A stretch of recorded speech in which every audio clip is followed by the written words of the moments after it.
Hey, let's do a little check-in about The Blade itself by Joe Abercrombie. I think I left off part of the way through track 8, and I'm part of the way through track 13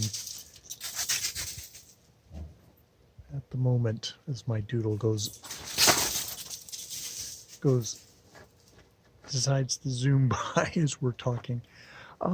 Yeah, so actually that last part of track 8 was actually quite interesting because Wes Wes' sister meets meets Sand, um, the torturer, and they have a very interesting reaction. She has met him before when he was whole, and they kind of go toe to toe.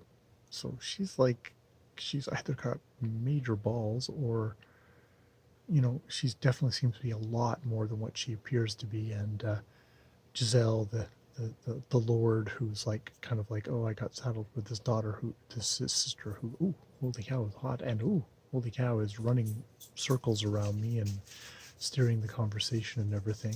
It's quite the interesting thing. Um, it's definitely a section where we're set up of this. The Union seems to be this great kind of empire of states that has well, Empire of States. Sean is talking to me. There, it's gone again, so I'm not illuminated. Has is talking to is a great Empire of States, but it seems very corrupt. And we have the Northmen have come down, and really, messengers come down. It's like, oh, we've come with a gift, and what the gift is fight this giant guy whose half body is covered in text, a one-on-one, and it'll decide because we want this land that you guys went in because you wanted the iron, and you conquered. Well, now we're going to conquer because we both recognize that basically it's might that makes right, and the strong take what they want, and we're going to take what we want. And he's like, no, there's not going to be any duels as the chancellor, but it's all there. There's very much presented as kind of the foppish kind of soft overlords and stuff like that.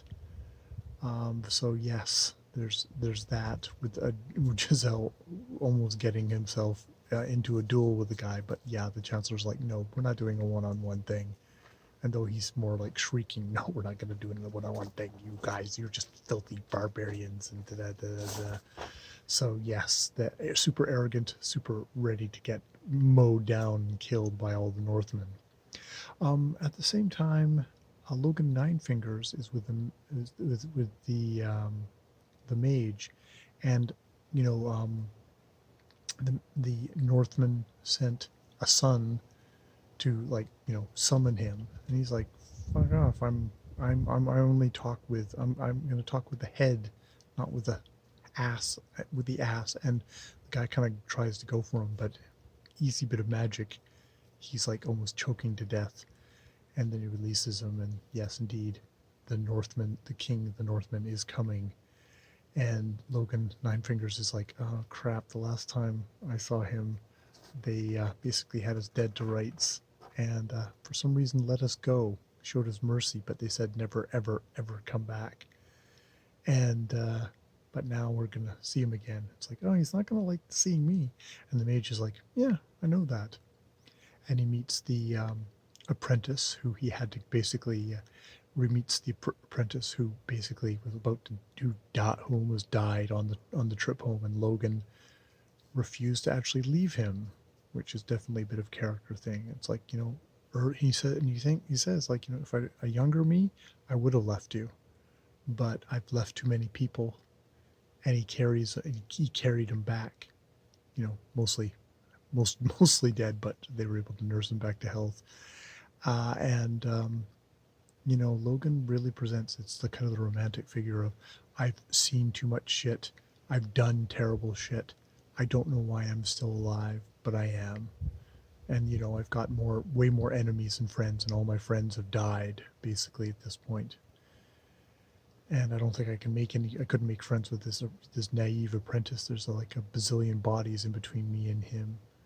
But he says, the prince is like, oh, really, thank you for saving me.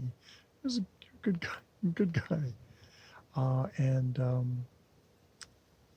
the wizard, which I think is kind of the apprentice in the maze, they have a discussion about weapons. And he's like, I think you're actually a more subtle guy than you appear, Logan Nine Fingers. And a sword is a subtle weapon. So here, take this sword. And he's like, wow, I haven't had a sword for a while. And he's kind of ill, not wanting to have a weapon, but the King of the North is coming. So yeah, he better have a weapon, you know, if only to have something to stick one or two of the guys before he dies. You get that impression. We do get more with Sand. I'll have to get his full name because that's just how I remember him at the moment. Sand, the torturer guy, because it seems within the Empire, because he is the cloak and dagger start of the thing, that there is a interesting battle happening between underneath the surface between the lords and the merchants. And the merchants have been gaining more power, and they want to kind of put their own men in charge. But the lords are using Sand, like, we grabbed this one guy who was getting too close to the Mercers Guild and killed him off so we can put our own guy in, accuse him of treachery. And they have this whole list of, let's go through all these suspects here and get more names and stuff like that. But when they start going through the list of suspects, all these names on the confession of that they got at the very beginning, they've all been methodically killed, butchered. And it's like, oh, somebody within our own thing is betraying us and has leaked the list. So we've got a mole in our own organization, and who could that be? And it's like, Sam knows it's not his things. There's various, the arch lecturer, whatever the name of the guy who's controlling him. It's like, no, it's not my people. Well, then that leaves this guy here. It's like, well, we better be really sure of that. We have to be absolutely sure of that to make that the case. So they're doing good machinations. You can see that things are going to go completely to shit for the Union. Poor Logan Nine Fingers is probably going to end up on struggling through himself. I'm not quite sure what the mage and the Northern King, what their deal is together. Is the Northern King the same guy who sent down the scary giant dude to threaten the Union people? I'm still getting everything held together. But yeah, that's where I'm at so far. It's going well. It's holding my attention. It's not being nonsensically evil villains. It's like there's a whole bunch of gray people who are all got their own reasons for doing things and want their own stuff. Even like, probably the least likable is Giselle, he's selfish, which is, I guess, neither here or there. He just wants to be good at sword fighting things so he can advance in the hierarchy thing and be kind of important and have people bow to him. So it's pretty shallow ambition on his part in a way. He just wants to aggrandize himself. So that makes him the least likable of the lot. All right, I will leave it there.